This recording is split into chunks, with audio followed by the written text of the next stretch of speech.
اپنے اہل بیت کو پکارا ہے، ان الفاظ کے ذریعے سے نہیں، جن الفاظ کے ذریعے سے اپنے اہل بیت کو پکارا ہے۔ تو اہل بیت انہی اصحاب میں سے، اہل بیت میں سے اصحاب کی طیب و طاہر فہرست بھی ہے، اور اہل بیت کی بھی ایک فہرست ہے کہ جنہی اہل بیت میں سے آج ایک امام کی شہادت کی تاریخ ہے، جنہیں ہم اور آپ امام محمد باقر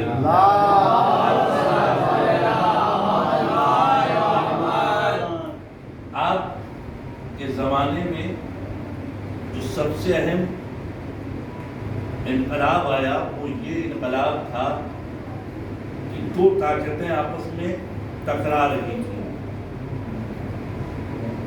دو طاقتوں میں آپس میں لڑائی ہو رہی تھی۔ اسی لیے اقوال میں، گفتگو میں، اقوال اور روایت امام حسین سے بہت کم ہے، امام حسن سے کم ہے، چوتھے امام سے کم ہے، لیکن پانچویں امام سے، چھٹے امام سے بہت زیادہ حدیثیں پائی جاتی ہیں۔ مدرسہ امام صادق کے زمانے میں آج بھی جو کتنے شاگرد، 4000 شاگرد، زیادہ پانچویں اور چھٹے امام کا زمانہ یہ تھے، تو دو طاقتیں آپس میں ٹکرا رہی تھی۔ ایک طاقت کا نام تھا بنی امیہ اور دوسری طاقت کا نام تھا بنی عباس۔ یہ دونوں طاقتیں آپس میں لڑ رہی تھی۔ انہی کے زمانے میں ایک خلیفہ گزرا جس کا نام تھا عمر بن عبدالعزیز، پانچویں امام کے زمانے میں۔ اس نے یہ کہا کہ باغ فدق جو چھینا گیا تھا میں اس کو واپس کرتا ہوں، دیا اور پھر دے دیا، واپس دیا اور دے دیا۔ حدیثوں پہ لکھنے پہ پابندی تھی، کوئی حدیثیں نہیں، اسی لیے ہم نے کہا تیسرے امام، چوتھے امام اور دوسرے امام سے حدیثیں بہت کم ہیں، اس لیے حضور کے وفات کے بعد حدیثوں پر ان لوگوں نے، جن کے پاس حکومت تھی، حدیثوں پہ لکھنے پر پابندی تھی۔ دیکھیے گھبرانے کی ضرورت نہیں ہے، زمانے کچھ دنوں تک تاغوت کے ہاتھ میں رہتے ہیں، پہچانا دینا گرامی، خوف کھانے کی ضرورت نہیں ہے۔ اللہ اپنے دین کا محافظ ہے، اپنے چاہنے والوں کا محافظ ہے۔ حدیثوں پہ پابندی لگائی گئی تھی، کیا کون جانتا تھا کہ دشمن آپس میں ٹکرائے گا؟ دشمن آپس میں دو طاقتیں ٹکرائیں تو نتیجہ کیا ہوا؟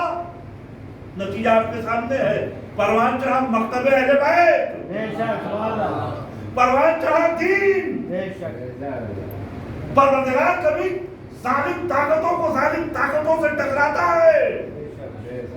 دادا ہمیں اپنا فریضہ جو ہے وہ انجام دینا چاہیے۔ فضیلان گرامی، جب ایک دو طاقتیں آپس میں ٹکرا رہی تو عمر بن عبدالعزیز نے کہا کہ ہمیں یہ سب نہیں چاہیے، حدیثوں پہ لکھنے پہ چھوٹ، آزادی دے دی گئی۔ اچھا یہ اس نے دیکھیے اب سوال یہ پیدا ہوتا ہے، خلیفہ ان کا تھا، ہے نا، خلیفہ ان کا تھا، کیسے اس نے اتنا بڑا کرم کر دیا، کیسے اس میں یہ محبت جاگی، سنیے، کیسے اس میں یہ محبت جاگی، کیسے اس کا ضمیر بیدار ہوا۔ تو پانچویں امام کے زمانے میں ابن عبدالعزیز ایک مرتبہ کا واقعہ ہے کہ وہ اپنے بچپن میں پڑھتا تھا، جب پڑھ رہا تھا تو اس کا استاد جو ہے اللہ والا تھا، متقی تھا، دیندار تھا، اللہ والا تھا، متقی تھا، دیندار تھا اس کا استاد۔ اس نے اپنے اس شاگرد عمر بن عبدالعزیز کو ایک مرتبہ دیکھا، بچوں کے ساتھ وہ کھیل رہا تھا۔ جب کھیل رہا تھا، کھیلنے کے بعد سارے بچے اکٹھا ہوئے، اکٹھا ہونے کے بعد سب نے علی پلانے بھیجنا شروع کیا، یہ کب سے چلا رہا تھا؟ حاکم شام، غور کر رہے ہیں، اس وقت سے مولا پہ لعنت اعوذ باللہ اور تہمت لگائی جا رہی تھی، بچوں میں بھی کھیل میں بھی یہ چیزیں شامل تھیں۔ ایک مرتبہ عمر ابن عبدالعزیز کے استاد نے دیکھا پانچویں امام کے زمانے میں کہ یہ لڑکا بھی ان لڑکوں کے ساتھ میں مولا کو لعنت اور توہین کر رہا ہے۔ چلے گئے، جانے کے بعد مسجد میں گئے، نماز پڑھ رہے تھے، اتنے میں ان کا شاگرد یہی عمر ابن عبدالعزیز مسجد میں آتا ہے۔ جو مسجد میں آیا اس نے سوچا میں اپنے استاد سے ملاقات کروں۔ اب ان کے استاد نے نماز کو اپنی اور انہوں نے پورا نہیں کر دیا، چہرے کا رنگ بگڑ رہا تھا۔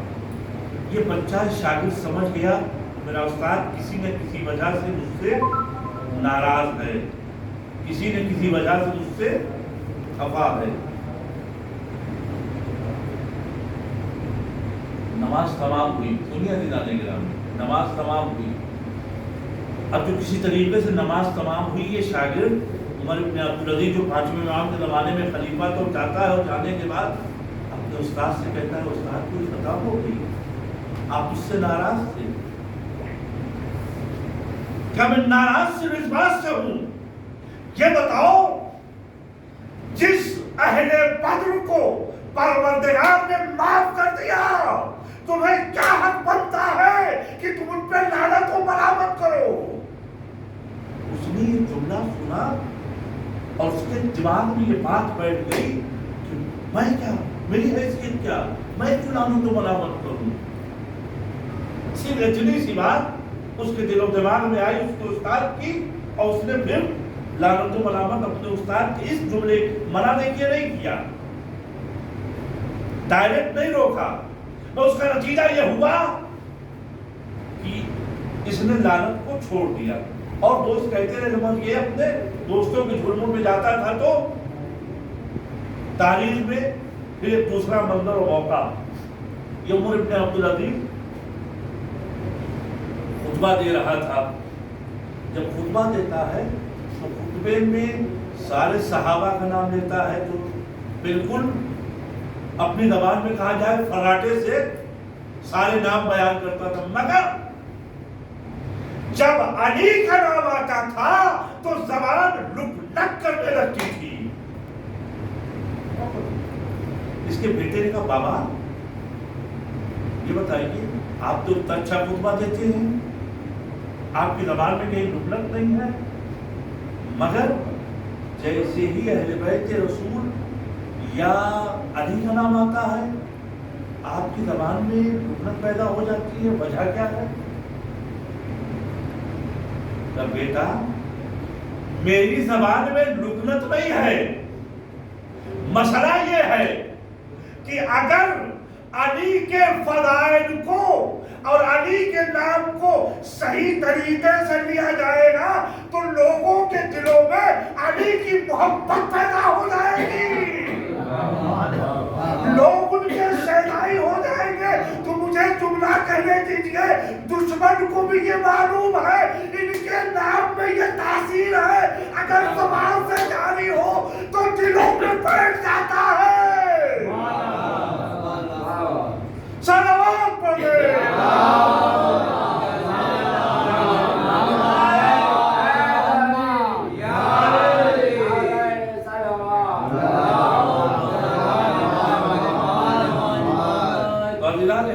ہمارے اور آپ کے پانچویں امام جس دور میں زندگی گزار رہے تھے، وہ دور تھا جس میں مذہب حقہ کی تبلیغ و ترویج و تشریح ہو رہی تھی، اور اسی شب جمعہ